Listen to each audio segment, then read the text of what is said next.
এমন একটা দেশ যেখানে গরমে রাস্তা গলে যাচ্ছে, স্কুল বন্ধ, হাজার হাজার মানুষ হাসপাতালে, আর সরকার মানুষকে ঘর থেকে বের হতে নিষেধ করেছেন। এটা আফ্রিকা বা মধ্যপ্রাচ্য নয়, এটা ইউরোপ।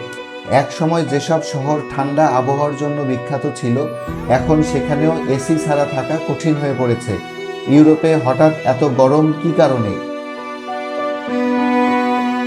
গত কয়েকদিন ধরে ইউরোপের অনেক দেশে ভয়াবহ তাপদাহ চলছে। স্পেন, ইতালি, ফ্রান্স, পর্তুগাল ও গ্রিসে দিনের তাপমাত্রা 40 থেকে 46 ডিগ্রি সেলসিয়াস পর্যন্ত পৌঁছেছে। কিছু এলাকায় অনুভূত তাপমাত্রা আরও বেশি।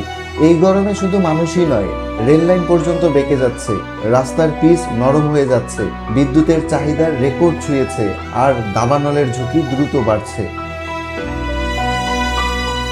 সবচেয়ে বেশি ঝুঁকিতে আছেন বৃদ্ধ, শিশু এবং যাদের হৃদরোগ বা শ্বাসকষ্ট রয়েছে। অনেক শহরে হাসপাতালের জরুরি বিভাগে রোগীর চাপ বেড়েছে। বিভিন্ন দেশে বাইরে কাজের সময় সীমিত করা হয়েছে।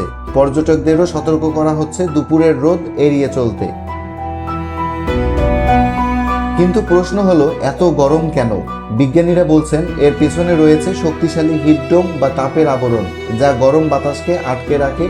এর সঙ্গে যুক্ত হয়েছে দীর্ঘমেয়াদী জলবায়ু পরিবর্তন। পৃথিবীর গড় তাপমাত্রা বাড়ার কারণে আগের তুলনায় এমন চরম তাপপ্রবাহ এখন অনেক বেশি ঘন ঘন দেখা যাচ্ছে। ইউরোপের গরম বাংলাদেশের মানুষের জন্য কী প্রভাব ফেলতে পারে? পৃথিবীর আবহাওয়া একে অপরের সঙ্গে সংযুক্ত। ইউরোপে তাপপ্রবাহ, কানাডায় দাবানল, মধ্যপ্রাচ্যে অতিরিক্ত গরম, সব মিলিয়ে এটি একটি বৈশ্বিক সংকেত। আজ ইউরোপে যা হচ্ছে, ভবিষ্যতে পৃথিবীর অন্য দেশে সেটি আরও বেশি দেখা যেতে পারে।